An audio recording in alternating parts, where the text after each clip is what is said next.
Hi Sandra, I think we can start now. Yeah, we are live.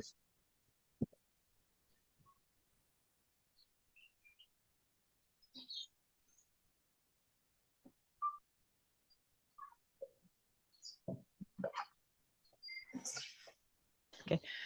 Good evening, good afternoon, everybody. Welcome to the second session of the BeGreen Africa Masterclass. We are excited to have great speakers today.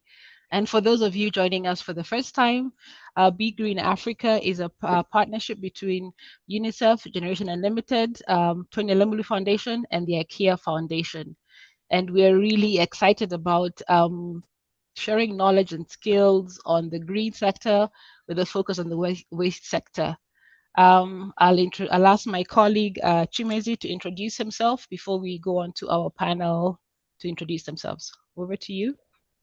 Hi everyone. Thank you for joining this wonderful session. My name is Chiemezie. I'm the program officer here at the Tony Elumelu Foundation. Thank you.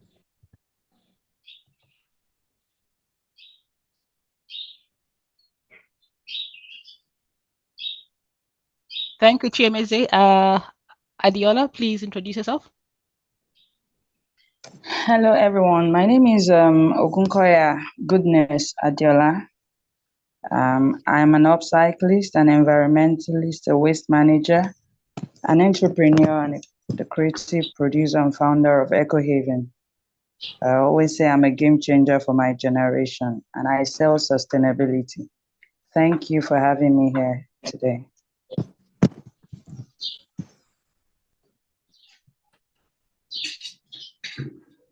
Thank you. Over to you, Alex. Thank you, Sandra and the team for the invitation this evening. My name is Alex Msembi. I'm one of the founders of Africa Product Textiles. So I'll stop there because we'll introduce more about our business. Awesome. Thank you. Thank you to our panel. Remember from last time, I advised that if you can, get a pen and paper, take notes, because this is also preparing you for the next phase in the program. So come ready to learn with the mindset to get as much information as you can. Listen, listen, listen. And when we have the Q&A time, ask those pertinent questions that you've heard them talk about and you want to know more or delve deeper. I know they say that opportunity comes in the back of challenges. So these are people who've seen opportunities and have come up with innovative solutions. I think there's one panelist who has not introduced himself, Foko. Can I ask you to introduce yourself? Is he here? Yes, go ahead, Foko. Ok, bonjour, je suis Roland Foucault, votre facilitateur francophone. Donc, nous avons aujourd'hui pour le deuxième masterclass, Sandra, qui sera la modératrice. On aura aussi Adeola, qui va nous parler du upcyclage et du traitement des déchets. Et enfin, Alex, qui va aussi nous parler du business de la durabilité et du business vert. Merci. Over to you, Sandra. Thank you. Thank you, Foko. And we'll go straight into the first question. And the first question is for Alex and Adiola, just to break the ice and to get started. Maybe we start with Adiola and then we go into Alex. Tell us about how your business started. All right. Thank you very much. If you go by statistics and data from the Yale Center for Environmental Law and Policy, it stated that Nigeria falls among the 30 countries with the worst waste management practices out of 180 countries in the world. And sadly, with a score of 12.7 out of 100, Nigeria performed way below average compared with the performance of its neighbors in sub-Saharan Africa.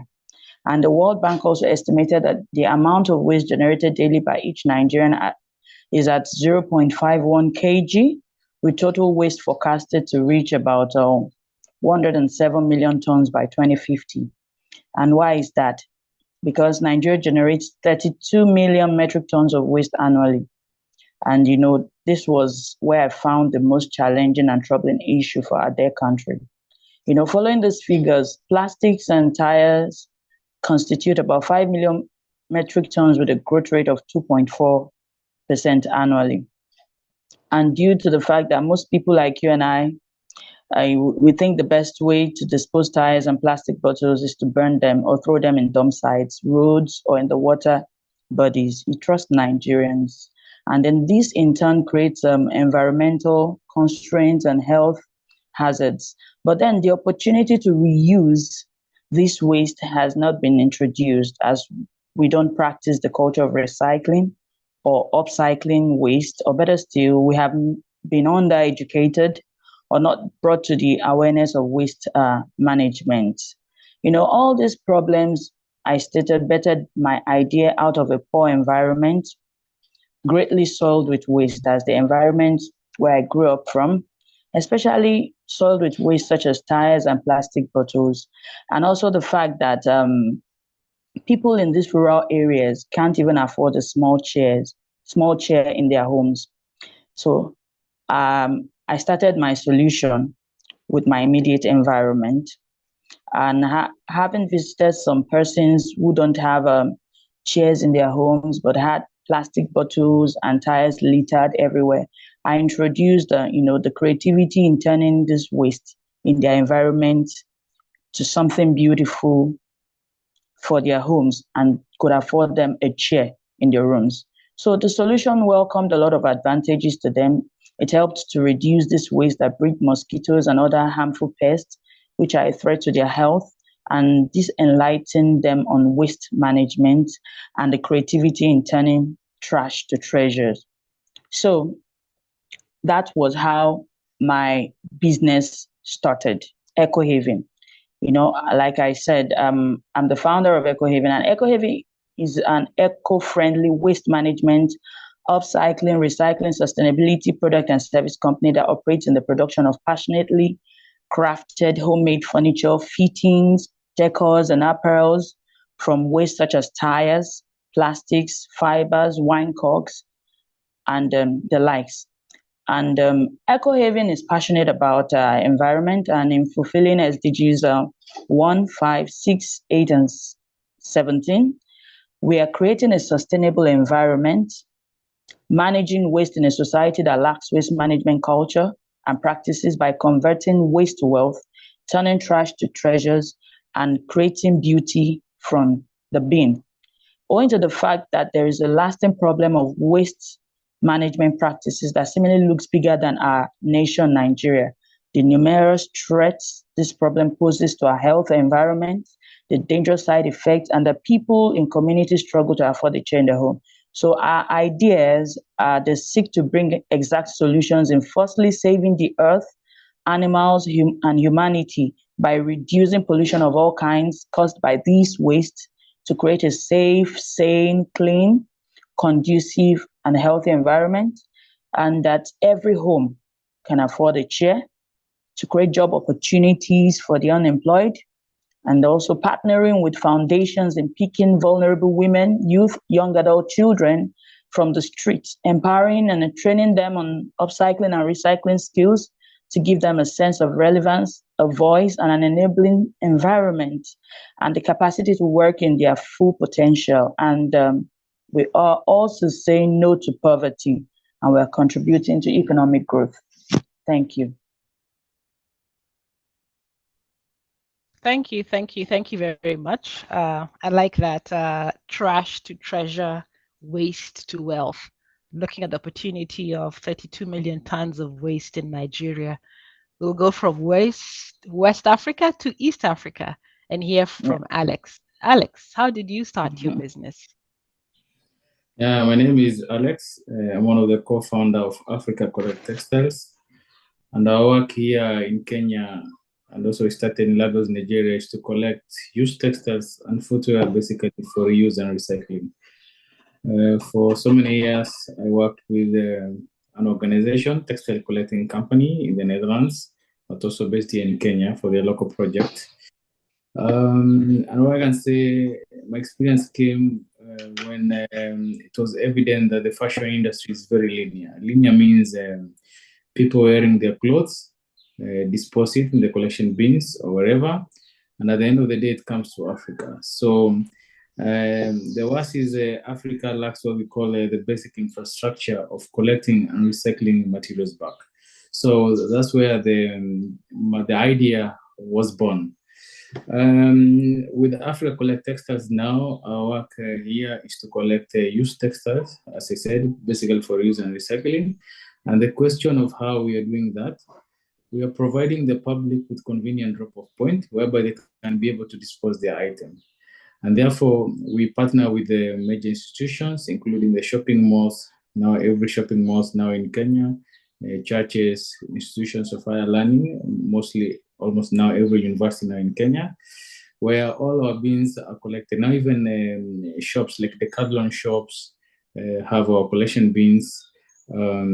Hospitals like Mpisha Hospital, Parklands, even banks like a Standard Chartered Bank, where they adopted the collection bin. So the idea is to make sure these bins is accessible as much as possible to the public. Number two, how we collect the material. We receive or we do what we call door-to-door pickup. Like our van every day, we schedule a route, goes around Nairobi or within the city, and we go to people's home to pick the items. And then number three, then is becoming a common trend for business to business, especially private security companies, where now they are disposing their textile. Because what happens when you're in a security force, in a private security group, if you are fired, you have to return your uniform.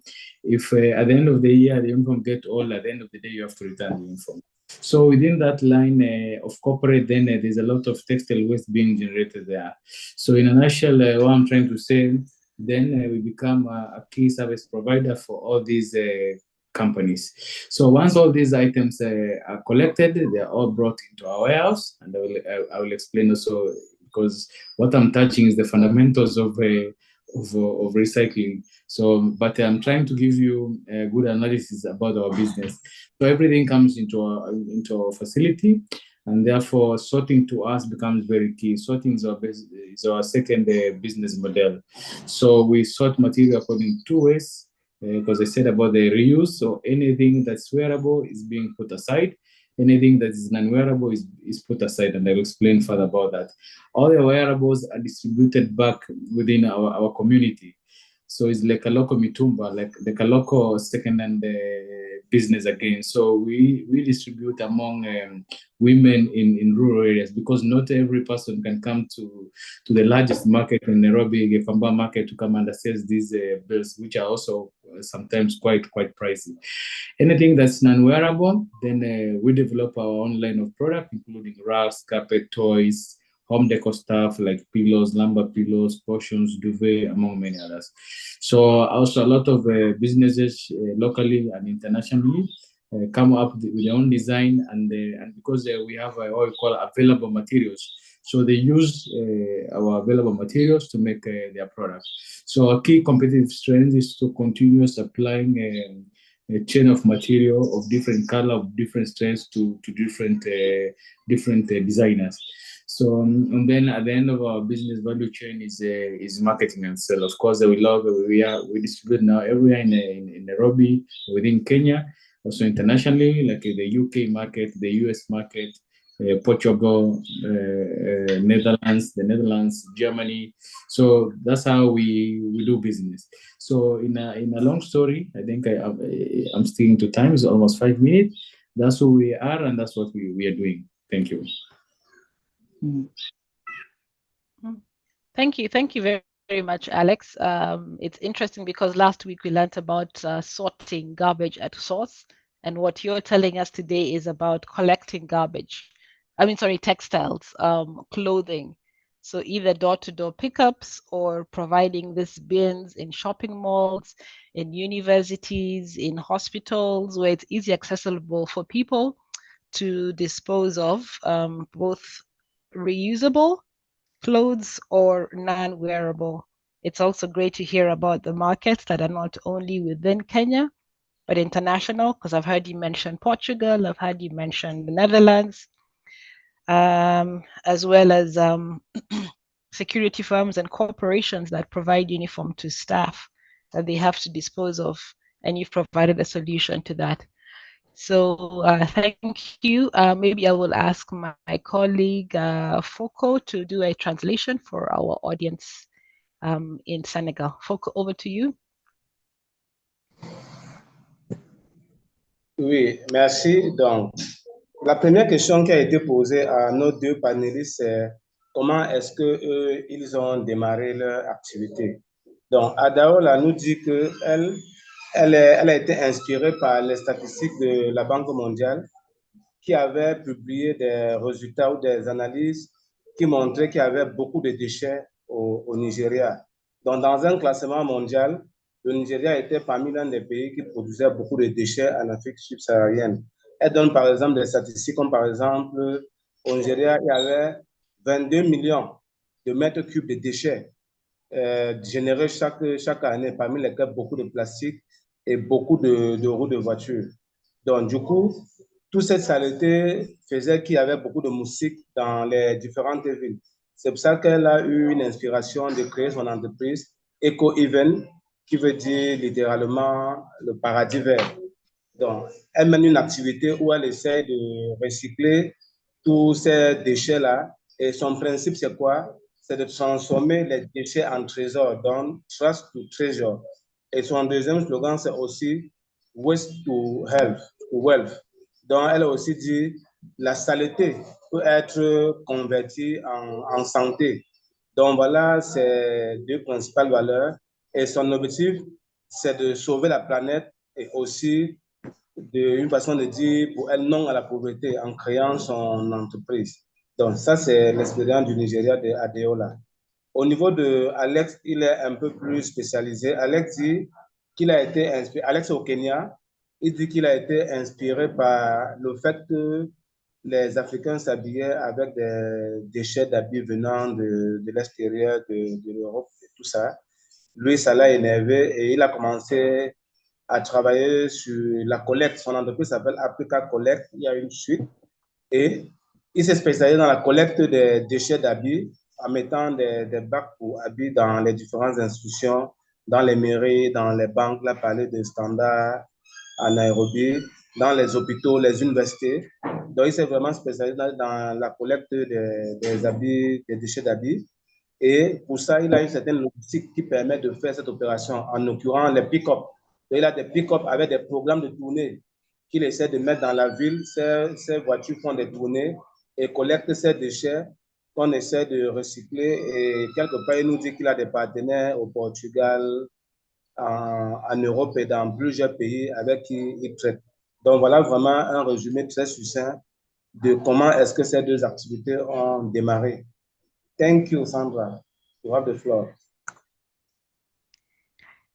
Thank you, Foko, for that translation. The next question goes to Adiola. We talked about a lack of a culture of upcycling and recycling, limited education on waste management. And my question is, what are some of the best practices within recycling in collecting, sorting, repurposing, and processing? What are some of the best practices, Adiola? All right. Thank you very much. I think one of the, two things here, recycling and upcycling.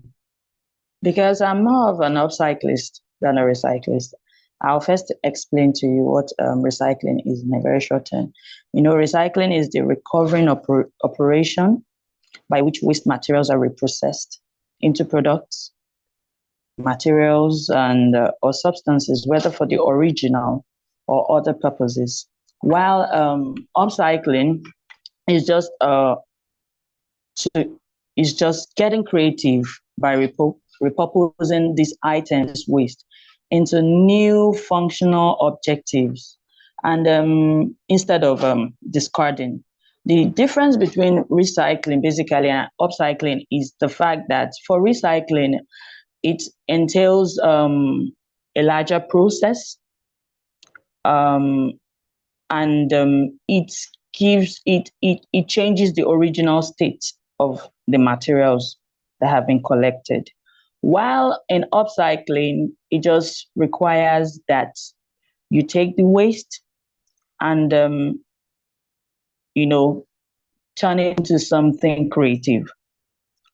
Most times, or majority of the time, leaving it in the original state. So for both recycling and upcycling, they have the very first stage of collection stage, which is sorting. The collection stage could come from different agencies. We have the scavengers. They are one agent for collection of this waste. We have the local vulcanizers, and we have some other initiatives that encourages corporate organizations that are consumers of tires, plastics, and the likes through the use of their official vehicles, such as pool cars, executive cars, trucks, and the likes. We have government agencies like Loma here in Nigeria. They help to collect this waste. They have collection centers. So recyclers, upcyclers can reach out to these people for collection, which are actually the very best practices. And we have scavengers too who reside in the dump sites too. The dump site where these tires, this plastic, this waste are being dumped.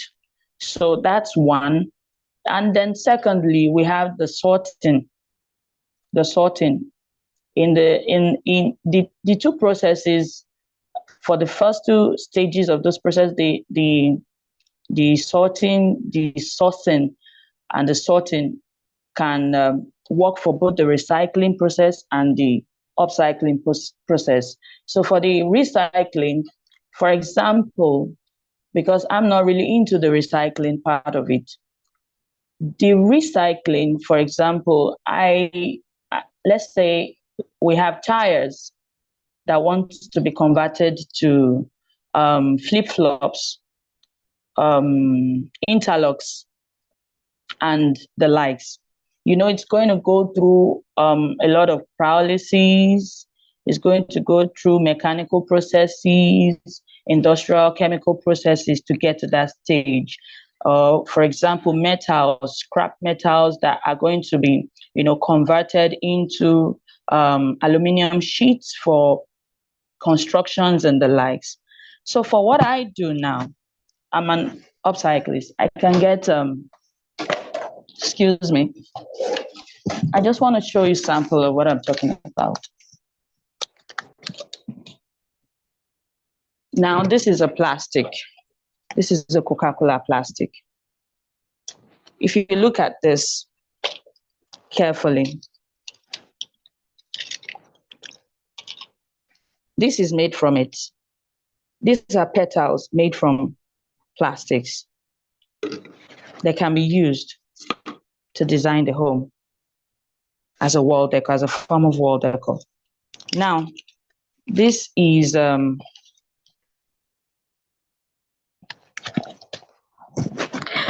face shield made from plastics. You would agree with me, this came from a Ribena plastic. So this is upcycling. This is tire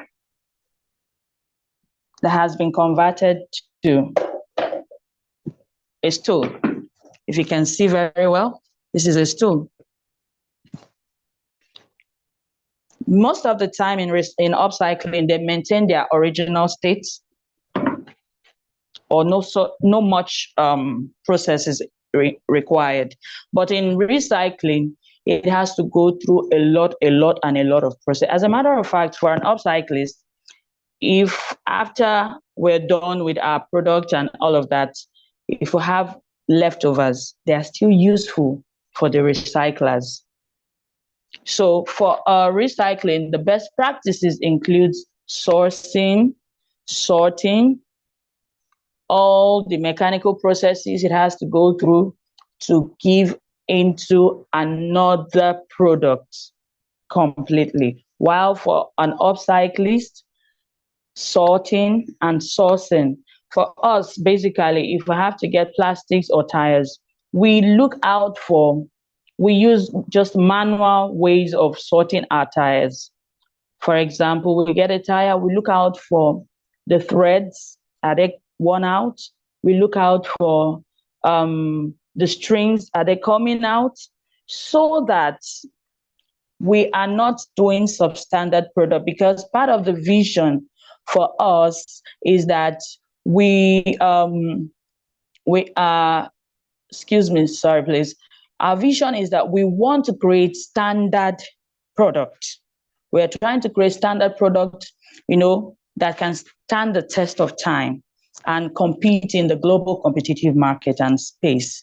So I think a lot of the basic process for recycling and upcycling, sorting, sourcing, and the likes, depending on where it is fitting, whether or not if it's fitting into a recycling process or it's fitting into the upcycling process.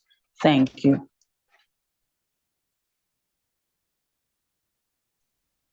Thank you. Thank you very much. We are learning.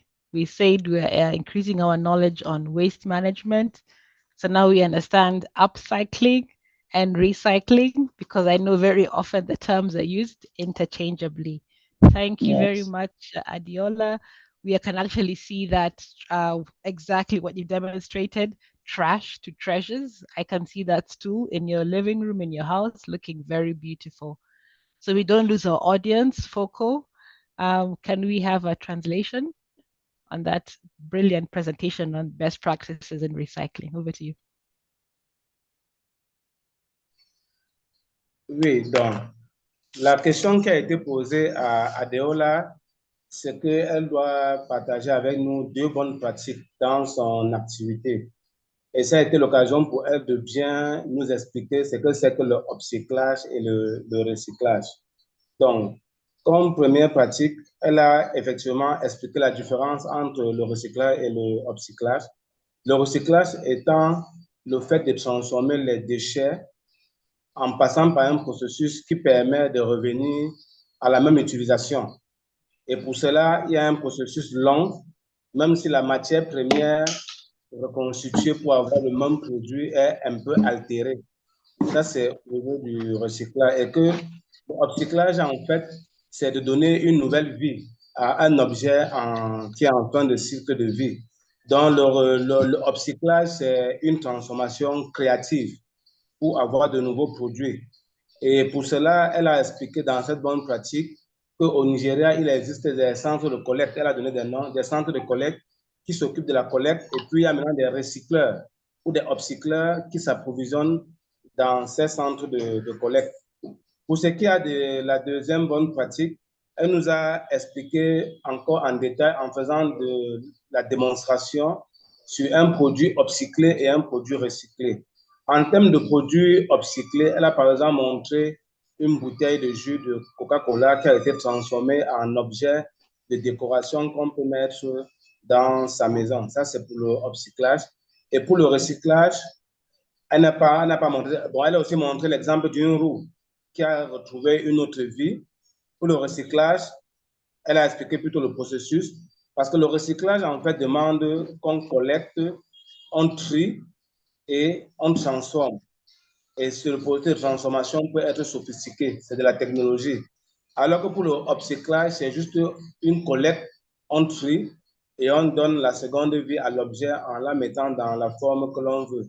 Et pour finir, elle nous a dit que sa vision, c'est de créer des produits standards. Voilà vraiment sa vision, créer des produits standards sur la base des déchets. Thank you. Over for the next. Merci, Foco. Next question is to Alex. Alex talked about clothing, the textile sector. He talked about what we refer to in Kenya as mitumba. I know in Kenya they say camera. There's also, I think in West Africa, what do they call it? Bend down select. So how is he using this sort of opportunities, the threats and the challenges within the textile sector. Alex, over to you.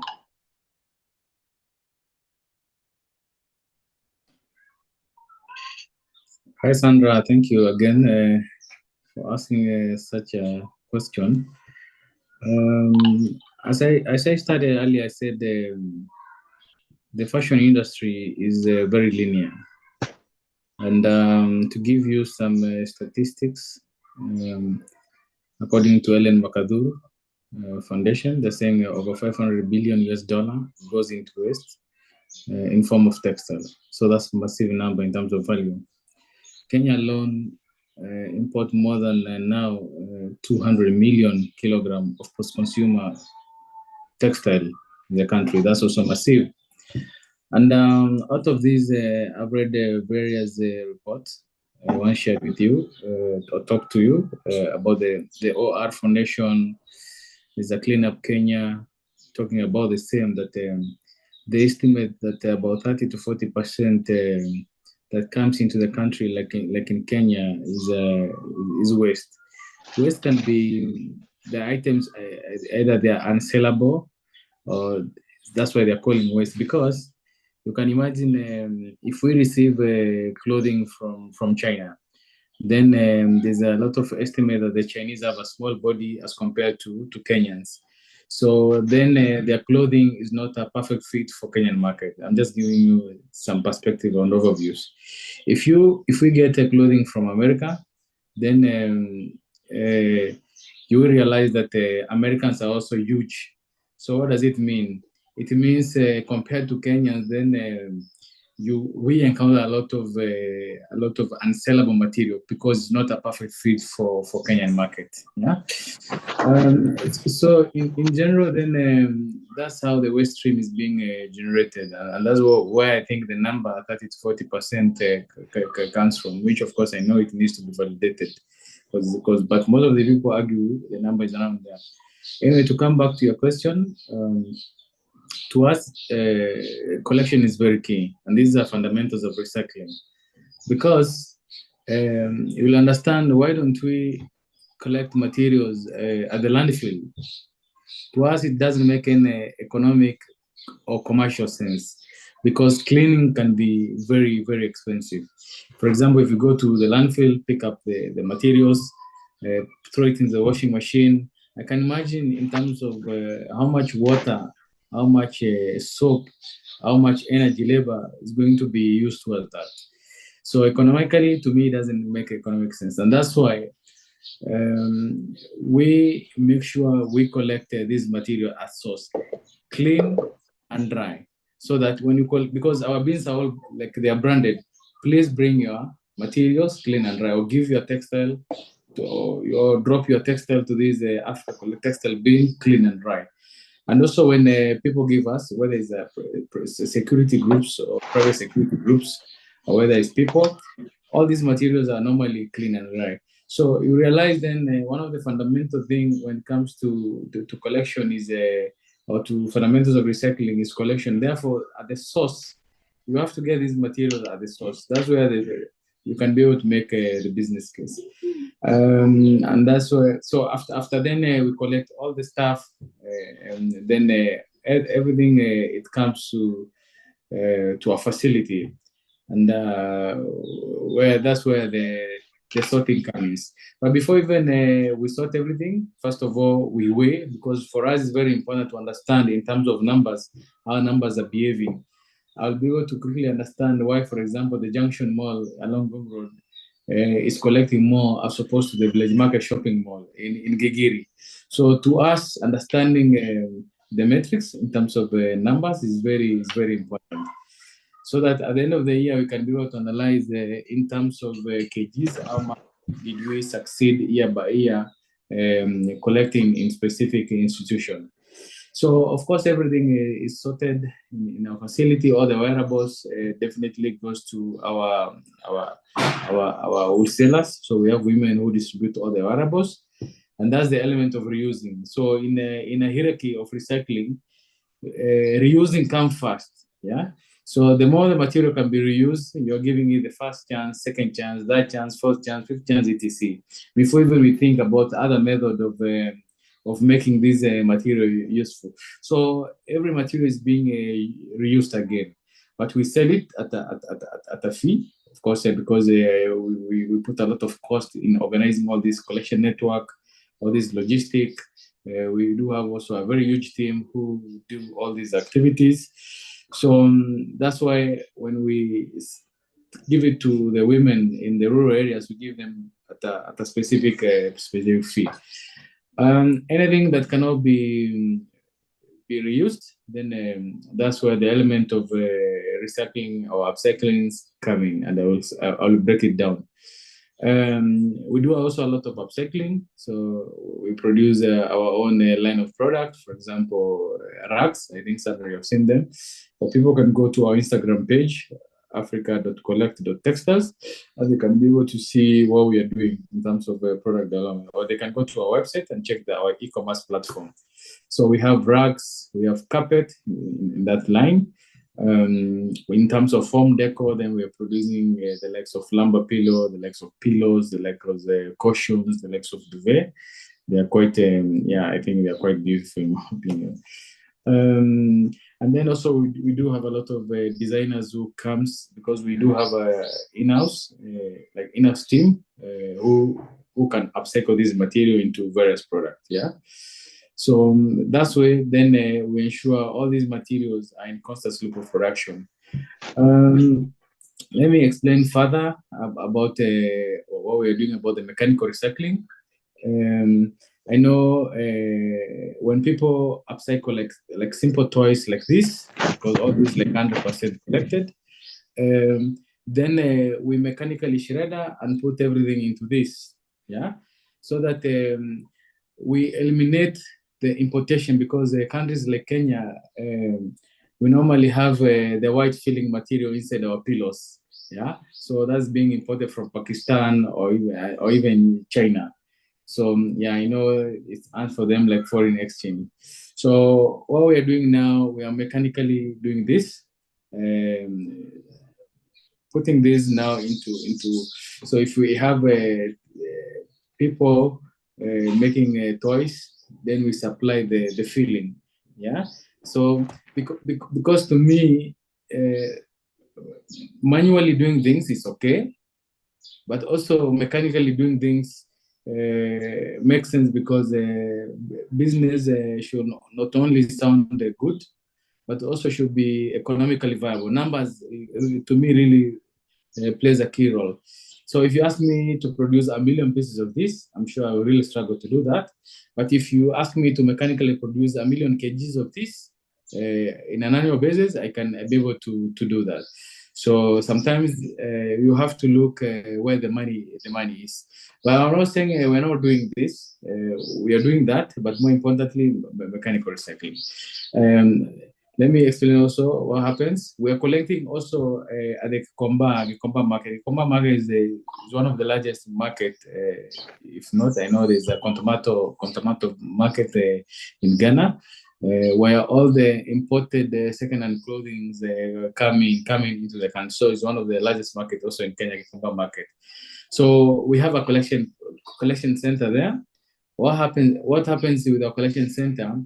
We are collecting all kind of unsellable materials, and we are creating what we call a library of materials.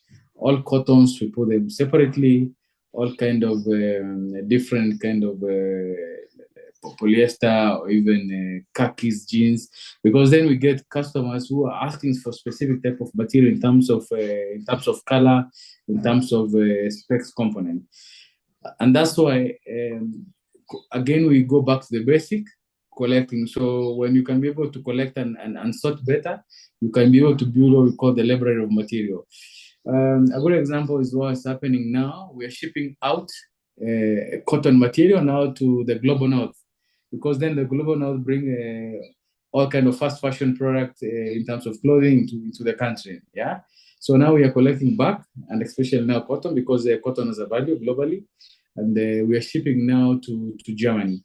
And now with our partner now, they can mechanically shred the cotton, and they also, because they're also in the stationery industry, they're using our materials to make paper and they're using now that paper to make different products in the stationery industry. And this company has been existing since 1892, so it's one of the biggest companies globally. So with that, we are closing the global loop of textile carving, but also now we are turning around, because I believe we have to work with harmony with all these multinationals. And if we can all find solution about the textile material, and we find that the cotton has a demand, and they can make all kind of stationery out of that through the cotton material, then to us makes sense. Of course, and there are also other companies that can use cotton as a cleaning wipes or even as a cleaning rag, etc. So, but the most important thing, I want you to understand also the sense of economics. So business has to really be economical, be viable. But everything starts from the basic, making sure you solidify the sourcing of material, be it buying, other people will buy, but our business, our competitive advantage now comes in collection and selling now different types of material.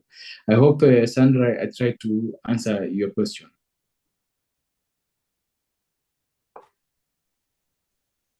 Thank you. Thank you very much, Alex. Very, very informative. We're looking at one I find very interesting. The whole circular economy. It's not only within Kenya, but hearing how they're selling from Kenya to Germany. So there's a whole circularity in that. I've seen comments on the chat saying, Africa, we have enough. Why are we?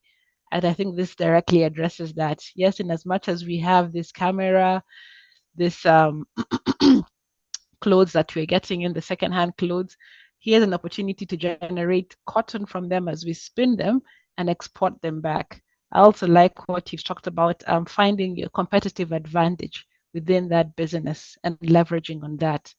So for our French audience, for those who are joining in late, we have both Anglophone and Francophone listeners. And so we don't want to leave anybody behind. We have Foko, who does the translation before we go to the next question. And I see also people asking, what is the masterclass session about? We've been through BeGreen Africa. We are not only providing training, but these are live examples of people with businesses within this sector. So as you go through, it's not only the theoretical knowledge, these are enterprises that have applied that knowledge and are running successful businesses. So over to you, Foko, for the translation. Thank you. Oui, après Adeola, nous avons pris Alex qui a partagé un peu en détail les opportunités qu'il y a dans son activité de collecte de tissus en Afrique et surtout des habits. Donc, Alex nous dit que en fait, il avait constaté qu'il y avait plus de 2 millions de kilogrammes de textiles en termes de déchets au Nigeria, sur lesquels 30 à 40% n'avaient plus de traitement spécifique. Donc, il en a donc fait une opportunité et il s'est rendu compte que le recyclage et même le upcyclage pouvaient être importants. Aussi parce qu'il dit les habits qui viennent de Chine ne correspondent pas toujours au Kenya, parce que souvent c'est de petite taille. Et les habits qui viennent des États-Unis, par exemple, ne vont pas forcément toujours correspondre aux Kenyans parce qu'ils sont de grande taille. Donc, du coup, il a mis en place un système de collecte et il indique que la collecte est la clé de son activité. Parce que pour rendre son activité intelligente, il a commencé par constater que s'il fallait récupérer tous ses habits et laver lui-même, nettoyer lui-même, ça devait consommer beaucoup d'eau, beaucoup d'énergie. Ce qui fait qu'il a fait simple en recommandant aux personnes chez qui il collecte les habits de toujours mettre les habits à disposition, nettoyer et sécher. Donc, ce qui fait qu'il reçoit relativement des habits de bonne qualité et ça permet donc pour lui une réutilisation facile parce qu'il donne un second usage aux habits que les uns et les autres ne veulent plus forcément utiliser. Par exemple, en les mettant dans un marché dans les villages. Donc, voilà un peu comment son business se passe. Et il dit qu'au-delà Son entreprise a d'autres activités que vous pouvez voir sur leur compte Instagram, Africa Collect Textile. Et il dit qu'effectivement, ils ont en leur sein des designers qui permettent de faire plusieurs produits. Et il nous a pris des exemples. Il nous a fait une démonstration avec les jouets. Il dit qu'il leur arrive de transformer, que quand les oreillers ou bien les jouets arrivaient au Kenya, il y a le contenu qui est souvent du tissu. Ils ont aussi commencé à faire des traitements afin de produire ces jouets. Et il avoue que s'il faudrait produire, par exemple, 1 million de jouets, ça peut être un problème pour lui. Mais par contre, transformer le déchet d'une quantité de 1 million de jouets, c'est facile. C'est maintenant assembler qui semble difficile. D'où il s'est retrouvé aussi en train de réexporter un certain nombre de déchets, par exemple en Allemagne, où eux, ils font d'autres transformations, à l'exemple de la production du papier. Donc, il nous a aussi partagé une expérience en termes de, il appelle ça bibliothèque de déchets. Donc, dans l'exercice de collecte, il arrive aussi qu'eux, ils collectent bien d'autres choses qu'ils classent en sachant qu'il y aura toujours des repreneurs pour tous ces différents déchets bien ordonnés, bien classés qu'il détient par devers lui. Donc, voilà ce qu'on pouvait dire concernant l'expérience de Alex. Thank you, Sandra.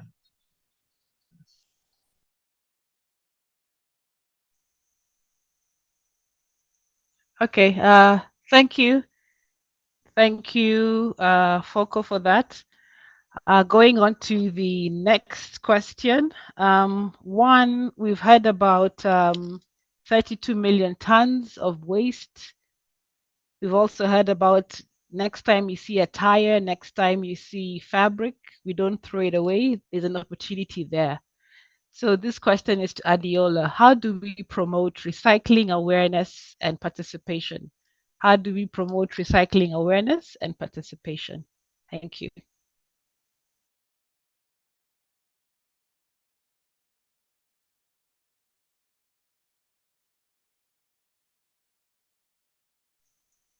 Adiola, if you're speaking, your microphone is muted.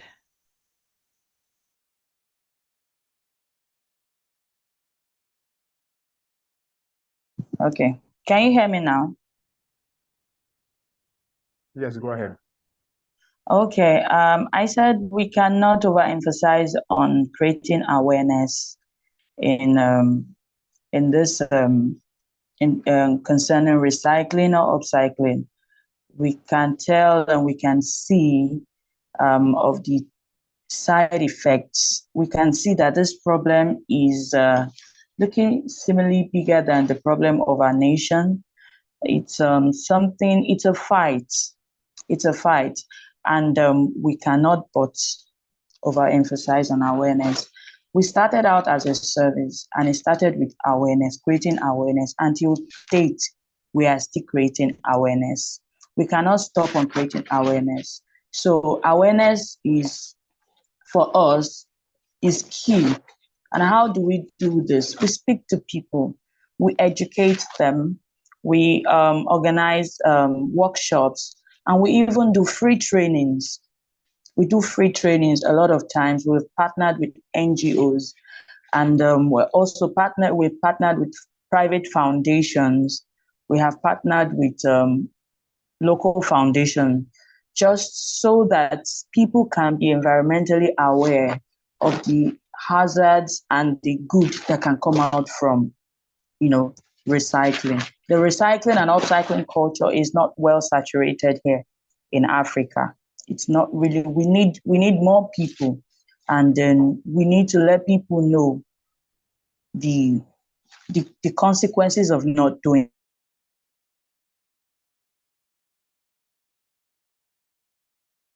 Foundation, just so that we could pick policies that could help us, in protecting and preserving our environment and in respecting our environment.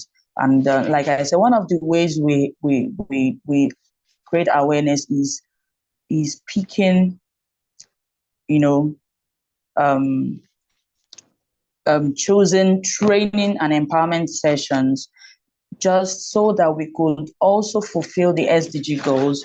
The SDG goals 1, the no poverty, SDG goals 5, the gender inequality, SDG goal 6, clean water and sanitation, SDG goal 8, good jobs and economic growth, and SDG goal 17, partnership for the goals. So in doing so, we are fulfilling all the SDG goals we have outlined. And we do this by also making sure that we are creating job opportunities. There's a lot of advantage, especially when it comes to economic growth in recycling and upcycling. So one way, we have many ways we do our awareness, but one of the ways we do it is even speaking to people one-on-one. For example, I have in my neighborhood where I actually started, where this idea bettered from, speak to our neighbors, telling them about why they should not gather waste. For example, of course, I always like to go back using tire as an example because I basically work with tires and plastics. So for my neighbors who have tires, they have changed from their vehicles because it's not roadworthy anymore. They keep it in their houses or just dump it by the passage or whatever it is. And then those things, they breed mosquitoes. Tires are non-biodegradable in nature. That is, they can stay up to 400, 800 years, as the case may be. They do not change their state as such if they are not touched. And these are breeding grounds for mosquitoes, for harmful pests, and the likes. So we talk to them and say, these can be reused. It's not totally waste. Why is it here? They say it's a waste. It's not totally waste. This can be reused, and this is what we can use this for. And we also, one way we create awareness too is training people on that skill. We just want people to know that there are a lot of advantage in recycling or upcycling. Another thing is we encourage people to buy upcycled products because by so doing, you are directly or indirectly helping to save the environment. Like I said, one of the solution of this awareness is to firstly saving the earth, saving humanity, saving animals by reducing pollution of all kinds that are being caused by this non-biodegradable waste, to create a safe, sane, clean, conducive, and a healthy environment. There are a lot of things, there are a lot of creative things that can come out from this waste. So that is why the awareness on it cannot just be overemphasized. We are still doing it till date. We are still creating awareness, encouraging people to buy upcycled products, we even go to vulcanizers where they hit, and some of the time, one of the in my experience, one of the things I've also observed is that some of these vulcanizers heap these tires and they resell them, owing to the fact that most of these tires are not even roadworthy. So sometimes we have to give them stipend to take them off their shop, off the street, off where they have kept it, because they want to resell it, out of greed and all of that. And this in turn can cause accidents on the road. So we do this, although we have other lined up strategies we want to put in place to create this awareness and all of that. But then what I do most is talking to them. It's just like evangelizing. So I talk to them one-on-one, talk to people in my environment, because it's starting from my environment, my immediate environment, bringing solution to this lasting problem. It has helped a lot. It has helped a great deal. And I still do that till date because it's a mechanism or a process that has really worked. So we are doing it. We're also partnering with NGOs, doing empowerment programs and skill acquisition programs, just to also, as a way or a form of creating that awareness. So I also want to push it out to everyone, using this opportunity to say, let us create this awareness. It's very important so that we can have a safe, sane, clean, conducive environment. The fight is not for one person. The fight is for you and I, so we can fulfill all these goals and we can actualize them. Thank you. Thank you. Thank you, Adiola. Maybe I see a question in the chat about people with network glitches. The YouTube video will be up, even if you come back tomorrow, so you can go again. I see also questions about how do we get in touch with either Alex, Adiola, and I put the question back to you. Do you have your pen and paper? Have you taken down their names? The internet is your friend. These are, as Adiola says, the evangelists. They are spreading the message, waste evangelists, if I may call them that, but really expanding your mind about the opportunities that exist. Foko, if I can ask you to kindly translate before we go into the final session. Thank you. Ok, donc la question qui a été posée à Adeola, c'est comment est-ce qu'elle procède pour faire la promotion de l'attention, la sensibilisation dans le domaine de son activité, le recyclage et le upcyclage. Donc, elle nous dit qu'en réalité, c'est un combat. En réalité, c'est un combat de vie, et qu'il est important que les populations soient sensibilisées, soient éduquées, et c'est ce qu'elle fait au quotidien à travers les formations gratuites, à travers des ateliers, et elle se met en partenariat avec des ONG et des fondations qui l'aident à procéder à la sensibilisation. Donc, elle a insisté qu'elle mise beaucoup sur son voisinage, qu'elle essaie de sensibiliser et de convaincre. Donc, au point où elle se reconnaît comme pratiquement une évangéliste du traitement des déchets.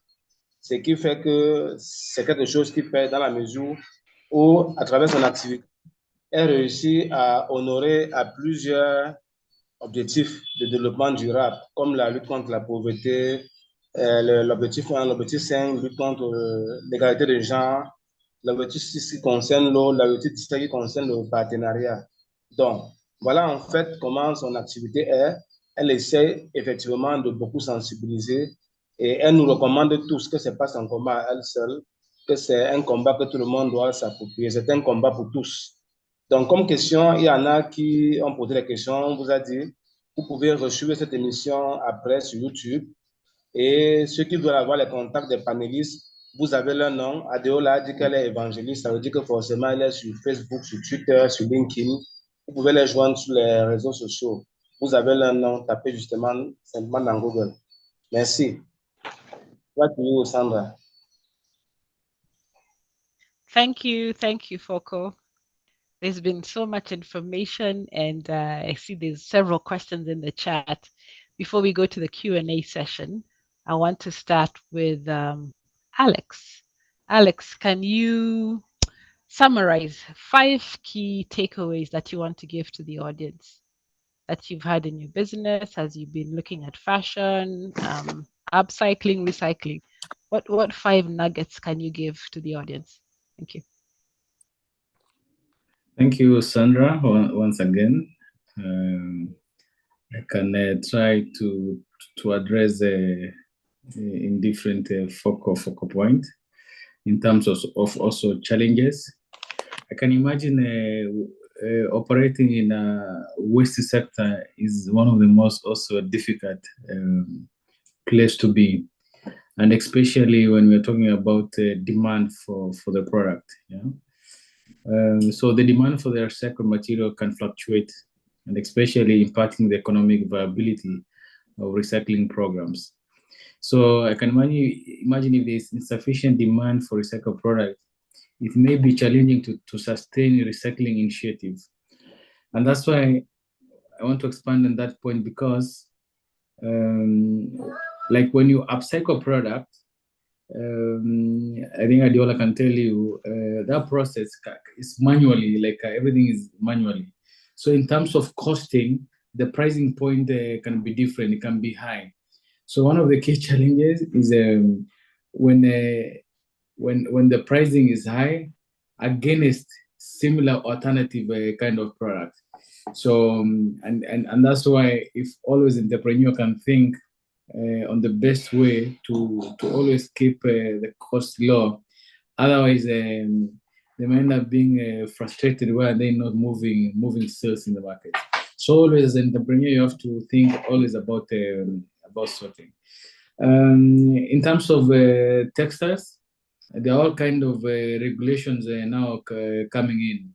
For example, if you want to export, let's say, toys that's upcycled, for example, in Germany, they are all kind of standard because remember this second-hand material, is it clean, what kind of component or chemical that is there, because sometimes we all know that the second-hand clothing, for example, are fumigated, and you are sending back that fumigation back there. So that product cannot be allowed maybe in specific matters. So entrepreneurs should always look for all this kind of standardization. Otherwise, assessing sometimes international market can be quite difficult.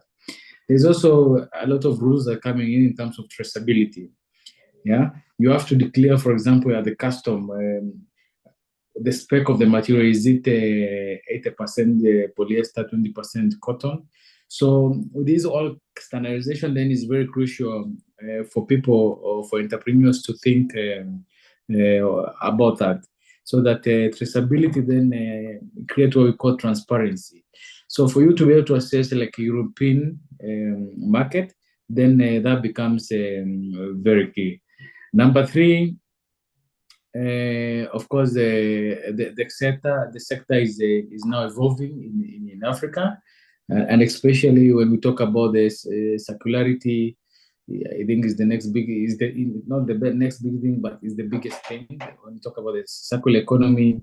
When you're talking about the regenerative economy, yeah, all these are quite big, and entrepreneurs who will focus on either clean energy, clean tech, circular economy, regenerative economy. That's where the investment is. If you can prove in terms of numbers, through the financial model, like all kind of profit and loss kind of assumption, that the business is economic viable, and is correlated with the themes, the circularity, the clean energy, the regenerative economy. That's where the investment is. So, and one of the key things any entrepreneur will tell you, when you want to expand your business or scaling up your business, then investment is a very key for any entrepreneur, yeah, because you need to increase your workforce. Maybe you want to move into a bigger warehouse. So entrepreneurs need to learn the element of fundraising, for example, yeah. So you find people having good ideas, but when it comes to trying to raise money, they like a lot of people, in my own opinion, a lot of entrepreneurs, in my own opinion, they have not even heard about the financial model thing, and that's why I can advise entrepreneurs to always attend this incubation program, this accelerator program, because it's very important to understand the numbers, and especially the financial model thing, the cost assumption, the revenue assumption, the profit and loss assumption, the cash flows, the balance sheet, the net working capital. All these are very important. And as a business, if you cannot prove that your business is economically financial viable, then no one will be able to support you. Even if you will get a seed grant, it's upon the interest of every entrepreneur to make sure they understand the core numbers of their business. And that's why if you guys can give a session specifically about the financial model thing, I believe that can be like a great plus to most of the entrepreneurs. Of course, I can highlight a lot of more point, but with that, then I feel is enough for now.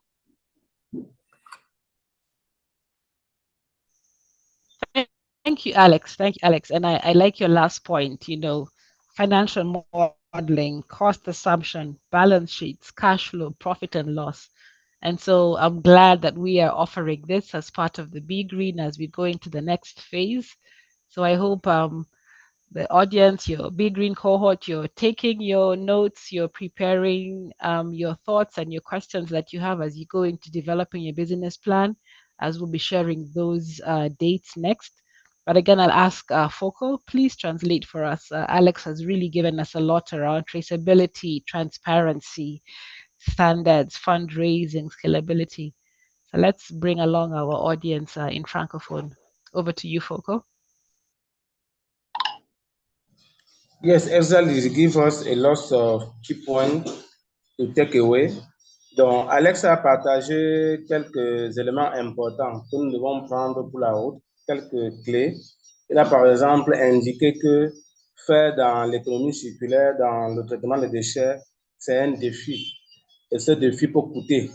Donc, il est important pour les entrepreneurs qui veulent se lancer dans cette activité de bien noter que l'accès au marché est important et que ces marchés, généralement, ont des normes que vous devez respecter, quels que soient les coûts.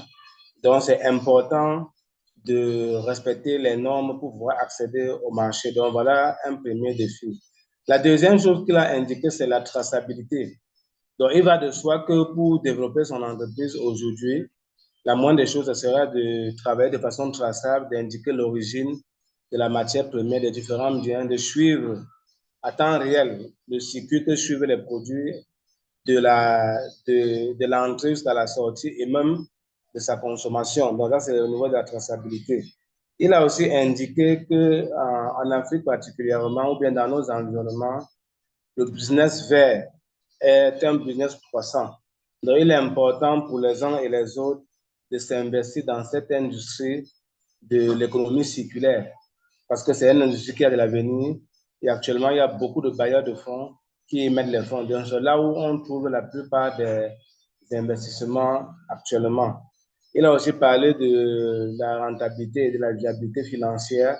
Il est important pour tout entrepreneur de bien comprendre son activité au-delà de tout, de bien comprendre son entreprise au point de gérer son compte de profit et de perte, le compte de résultats, de regarder son seuil de rentabilité, de faire ses tableaux des investissements, son tableau de financement, bref, de mettre en place un modèle économique qui permet à l'entreprise d'être durable.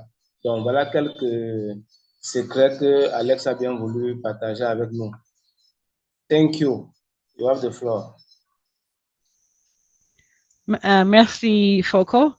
The next question I have is for Adiola. This is from the chat. What treatment is there for sorted materials to make it safe? You're muted. Please unmute, Adiola. Sorry about that. Okay, so what I do basically, like I said, sorting out for an upcyclist is more of a manual process than the recycling that takes more mechanical and the other likes. So for my own need, I sort manually. I look out for some things, and then treatment is that I wash them. I get people to wash them thoroughly. I wash all my products, all my raw materials thoroughly, and I disinfect. I have chemicals I use to disinfect both in and out, and I leave them to sun dry. So before I use them, but I carefully select the waste I use. Like I said, I make sure that they are not. For example, the tires I use are not the types that have the rods, the sheet coming out, or too soft. If they are too soft, I can't use them. Goes to the recyclers. So I still try and sort out for strong and firm tires. Plastics that are not too soft, like I told you, Coca-Cola plastics, they are very strong. We also use them to make chair. Yes, I also use them to make mini chair in the house. So for plastics like Ribena bottles that are soft, I use them to do face shield. We teach children in school how to make use of this. You know, it's simple kind of art artwork. But before we use them, we wash them thoroughly because we don't know, we believe they're coming from, the landfills, the dump sites, roadsides, and all of that. So we wash them thoroughly, we treat them, we sun dry them, we disinfect them with all the necessary chemicals. Sometimes we use the sniper and all of that. After using that, we dry them. Yeah, so that's the way we manually treat all of this. Thank you, Adiola. Foko, please come in. Oui, la question qui a été posée à Adeola, c'est de savoir comment est-ce qu'elle procède au traitement des objets triés afin de pouvoir sauvegarder la santé des consommateurs. Donc, elle nous a rappelé déjà que le recyclage est certes mécanique, mais le upcyclage est beaucoup plus manuel. Donc, généralement, dans le processus, dans tous les cas, il y a du lavage, il y a de la désinfection, il y a une sélection méticuleuse parce qu'on ne connaît pas toujours l'origine et l'utilisation qui a été faite des différents objets qu'on recycle. Donc, elle dit qu'elle prend généralement très soin de tous ces objets en utilisant des produits chimiques s'il le faut pour retraiter et mettre ça sur le marché. Thank you. Thank you, Foko. We are coming to the end of the session. Alex, I want to ask if there's maybe 2 or 3 points you can give of encouragement to or advice to anybody who has thought about getting into this space, and from your experience, 2 or 3 things that you would ask them to look out for. Over to you. Oh, okay. Yeah, Sandra, thank you again. My advice to anybody who wants to come to this space, number one, research. And I mean research is you have to have a quite good database. For example, if you want to sell a product, what it means that you need to have a database of all the customers you want to sell to, so that when you are starting, then it becomes easier. When you're producing, then you have a market for the product. Yeah, you don't also to produce for something that has no ready available market, because that's in some way can be a disaster. Yeah, and that's what I mean by creating a database. Number two, think about design, because design is everything. Don't think that you have a good product unless you visit like shop to understand how good is it comparable to other competitive product that you are producing, whether in terms of pricing point or even when we're talking about the quality in itself. Yeah. So to me, if you can you can understand all this, then it becomes easier to build up your business. More importantly, if you have an opportunity to attend an accelerator program or an incubation program, make sure you attend. And it doesn't matter how many programs you will attend, because every program is a bit different from the other program. And that way you will continue building a network. You'll be able to understand even more about the element of running a business. Because business, another key thing is that business is about systems and structures. Systems and structures has to be in place. Whether in a small way, in a big way, you must make sure how do you capture like your transaction, for example. How is your inventory system, for example? If something, for example, is stolen, can you be able to quickly notice when you have a system? If you have a system, it's easy for you to say, yeah, we had the 10x product in the system. I cannot understand why we're having 9. So you'll understand why having a system is very crucial. Make sure you also keep books of accounts. Yeah, most of the people think because they're generating small revenue annually, then there's no need of keeping data. So in a small way or big way, make sure you normally have the audited account. If not, if you're a small business, make sure you have a management of account, or even a tool. Can be QuickBooks, can be Money Manager, but make sure you you have a system to make sure you capture data. In order for you, not assuming you're running a business, but in an actual sense, you are financing your hobby. You know, there's a difference between running your business and financing your hobby. Yeah. So running a business will be determined by the numbers you are making every year. And if you are not making proper books of accounting, then that's very dangerous. And even no investor would like to invest in your business, whether in a small way or in a big way. No one would like to invest in a company that does not have a good numbers. Whenever you ask for a report, then you have to go there and cook some Excel data. It doesn't make sense. So you can easily trace cook data, and you can easily trace the data that has been kept well. So why I advise entrepreneur, make sure you keep the books of accounting. If possible, make sure all your books are also audited. More importantly, learn about this financial model that I'm telling you. I really also struggled with that for so many years, and especially when an investor told me go and build a business case. I thought maybe building a business case is about writing a 20-page proposal. It's not about that. Building a business case is about numbers and making all this kind of assumption. And that will be able to strategically tell anybody, even including you, how, for example, in 3 years or 5 years, how your business in terms of number is behaving, and what kind of component is bringing money into your business. What kind of cost, for example, are you foreseeing then in the next 3 to 5 years? Yeah, so that's short term and medium term kind of a goal. I don't have much to say. But anybody who wants my contact for more advices, then yeah, we can chat aside, and yeah, I'll be glad to keep giving such an advice.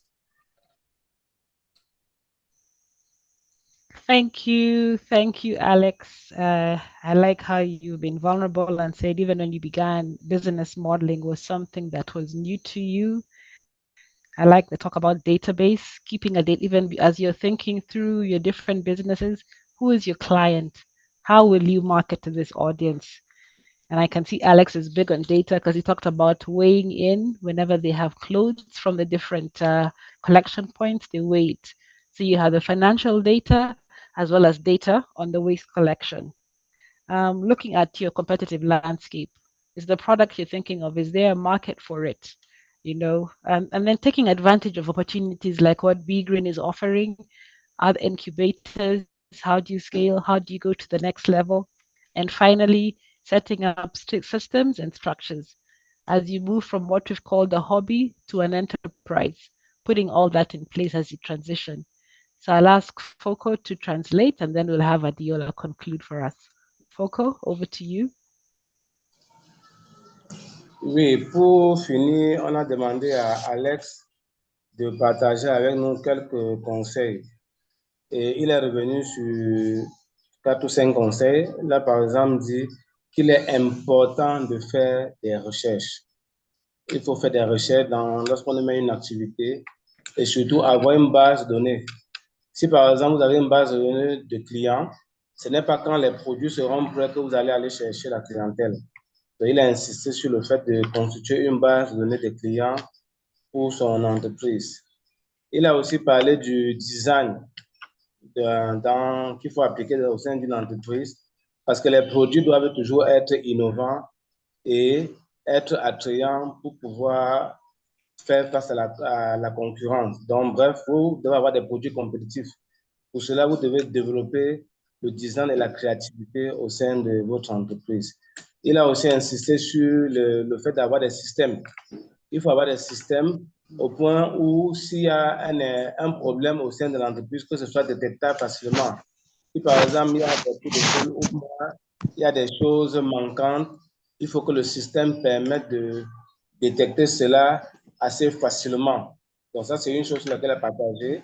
Il a aussi insisté sur le fait d'avoir un système comptable, d'avoir une comptabilité, à la limite même faire auditer sa comptabilité par les auditeurs locaux. Et surtout, il a insisté sur la bonne gestion, la bonne gouvernance, ne pas confondre les postes de l'entreprise avec sa poche personnelle. Donc, par conséquent, les entrepreneurs doivent tenir une comptabilité régulière pour pouvoir être investor ready, comme on dit souvent, pour que si il y a un investisseur qui veut s'intéresser à votre entreprise, que vous soyez vraiment clean et propre pour faciliter que quelqu'un puisse s'associer à votre aventure entrepreneuriale. Donc voilà globalement quelques conseils que Alex a partagés avec nous. Thank you. Thank you very much, Foko. Adiola, your 3 or 4 points that you want to emphasize to our cohorts as they go into this sector. All right. Thank you very much. I'll say, as an entrepreneur, I want you to see entrepreneurship as more of a calling. Okay, why do I say that? I say that because as an entrepreneur, you must have a value that you're given. As an entrepreneur, you're having a value you're given, then you're solving a problem. If you aren't bringing solution to an identified problem, you're not yet an entrepreneur, because that is where your value comes from. That's why I say you must see it more as a calling. I'm not saying don't make profit. We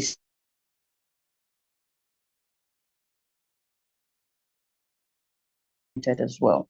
So you must have a value that you are given as an entrepreneur. You must have a problem that you're solving as an entrepreneur. So you must see entrepreneurship as a calling.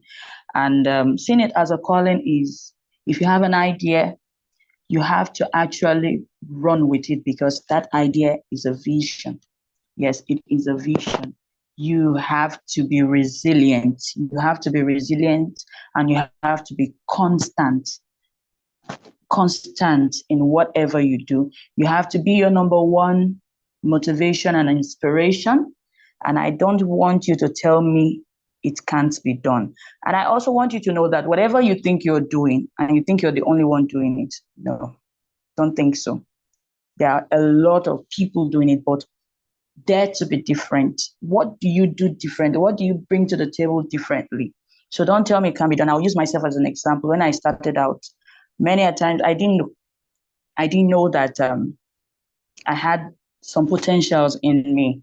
It was in this running with the spirit of resilience that made me understand that I had more in me, and it has helped me to grow. I can handle a lot of machines, because we deal with a lot of machines, cutting,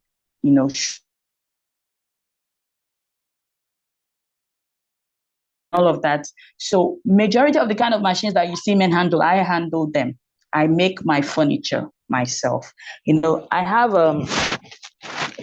you just have to get creative. This is a tire, but I tell you, this is a chandelier. We started out with being just making furniture, tables, chairs, and the likes. But now we are making chandeliers. This is a chandelier made from tire. This is a chandelier made from tire. There's no way, if you have a skill, you have to get creative with it.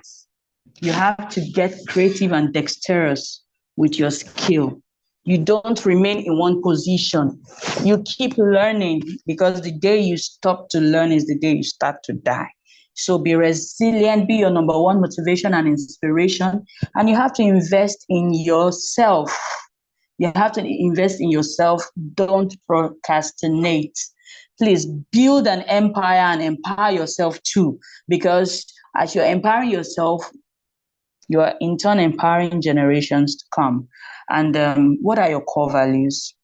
What are your core values that makes your business stands out and last the test of time? What are your core values? Invest in yourself. When you start up your business, if you're already running a business, please create a structure and don't procrastinate. Take it a step at a time, and you'll definitely get there. But have it at the back of your mind that you have to solve a problem. You have to create a value. Run with your idea, because it is actually a vision, and run with it tirelessly. Dare to be different. Do something different. Do something different from the usual. Everybody is coming up. There wonderful, talented African, entrepreneurs across the globe doing wonderfully well. What makes you different? So don't use the same method and think you want to get the same results. Think, research, like Mr. Alex said. Research, think, dare to be different. Thank you very much. And I can assure you that the sky is just going to be a starting point. Like I always say, if you shoot for the moon and you don't land in the moon, you definitely land among the stars. So don't tell me it can't be done. So keep learning, unlearning, and relearning. Thank you. Thank you. That's really inspiring. What problem are you solving? Resilience. Write that vision and make it plain and run with it. Yeah. The word impossible should not be in your vocabulary. Dare to be different. Dare to be different. Each and every one of us has a unique ability, a unique talent. What is yours? I'm sure that all of you have come into this program and you have something unique to offer, not only to yourself, your community, but to Africa as a whole. And the final one, procrastination. There's some of you who've not even finished the BeGreen training. Some of you have not even started. I think Adiola has completely spoken to you. Do not procrastinate. This is a great opportunity as you do something different. Foco, over to you to translate for us, please. Donc, nous venons d'avoir de très belles leçons de Adaola qui nous conseille qu'en tant qu'entrepreneur, nous devons toujours avoir des valeurs à proposer aux gens, c'est-à-dire des solutions. Et ces solutions doivent être des solutions à des problèmes que nous avons identifiés dans notre communauté. Donc, elle nous conseille d'être résilient lorsqu'on crée des entreprises, d'être constant dans nos activités, ne pas chercher à changer gratuitement ce qu'on fait, de ne pas croire que nous sommes les seuls à avoir certaines idées. Non, il y a plusieurs personnes qui ont la même idée, mais n'empêche que nous devons avoir des particularités, nous devons avoir notre propre touche. Nous devons avoir des compétences qui nous permettent d'avoir des produits d'une certaine créativité. Elle nous a montré, par exemple, les pneus, dont elle en a fait des chandeliers. Vous avez vu comment ça s'éclairait. C'est quelque chose qu'elle a inventé elle-même à partir de sa créativité. Elle nous recommande d'être toujours sur un mood de formation continue. Quand vous arrêtez d'apprendre, c'est que pratiquement vous avez arrêté votre vie. Vous devez toujours être dans un processus de formation continue et surtout éviter de renvoyer à demain ce qu'on peut faire tout de suite. Ne pas procrastiner, ce n'est pas une bonne chose. Parce que si nous voulons créer des empires pour demain, il est important que nous prenions tout ce que nous sommes en train de faire comme une vision. On doit investir sur soi-même afin de pouvoir avoir pour slogan que le ciel est notre limite. Une façon de dire on est vraiment illimité. Et elle nous recommande enfin que si nous devons toujours viser la Lune, parce que si on n'attrape pas la Lune, au moins on va attraper quelques étoiles. OK. Merci encore pour tous. Over to you, Sandra. Merci, Foco. We've come to the end of this session, and I want to challenge all those who have tuned in today and in future. We've met Alex, we've met Adiola. I want you to think of yourself as the next one who's going to be on this platform, sharing your experience as a waste entrepreneur. So, on behalf of UNICEF and Generation Unlimited, I want to say thank you, and we look forward to seeing you next Thursday. I'll ask my panelists, Adiola, Alex, and Foco, and Chimezi also to say goodbye. Over to you.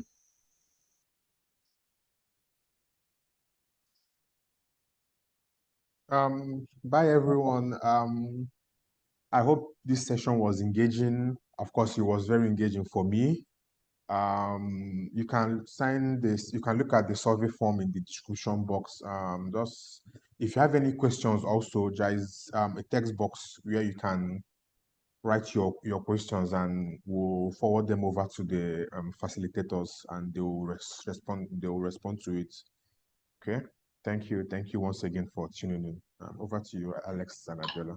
Thanks. Thank you so much for having me here, and it's a great pleasure having to take this training. I see it as a great opportunity. Thank you very much. I'm really honored. Thank you, Mrs. Sandra. Thank you, Michael, trainer or facilitator, Mr. Alex, and thank you, Foucault Collins. I've always known you since the time I was also applying for the program, the Tony Lumelu Foundation. Thank you, Mr. Chi Imezi. I hope I got that right. Thank you, everyone. You did. Thank you for the crew members. I just want to appreciate you and say thank you again.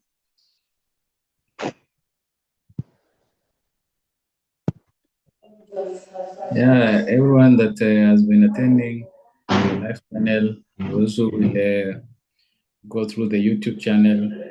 I think this is an opportunity to learn in one or another. So let's follow each other on LinkedIn, follow our companies on social media. Africa Collect Textile still is on Instagram and is also on LinkedIn profile. That's the only way we can keep promoting each other's business and growing each other's organically. Because one of the things that I understood about the SEO search engine optimization, if you hit a like button to my business, then there's like metrics how they calculate algorithms to say wow. So like my page now will start becoming more active to see more, like it will start appearing to more people. So to all viewers, make sure you hit the button on Instagram and LinkedIn and also on Facebook. And I'll make sure I do the same to your business idea, because I've really learned also in your space. So it is quite educative and it's quite insightful. Thank Sandra and the entire team of the organization organizers, thank you so much for this opportunity, and especially when us trying to disseminate knowledge to other people. That does not mean we are the best. No, it does not mean that way. It means we also learning in one way or another. I can imagine this guy, this businessman, Tony Elumelu, when he's working in a black suit, with a pipe black suit. I can imagine him becoming very successful. Of course, success is the word infinite, but success in terms of making money or businesses is a bit inspiring. Yeah. So eventually, I would say thank you, and in case of more opportunities, don't feel should I ask them again? Yeah, we're willing. Personally, I'm willing to help and to give more, even more insightful kind of talks. Thank you, everyone. Foko, merci. Can you want to say bye-bye?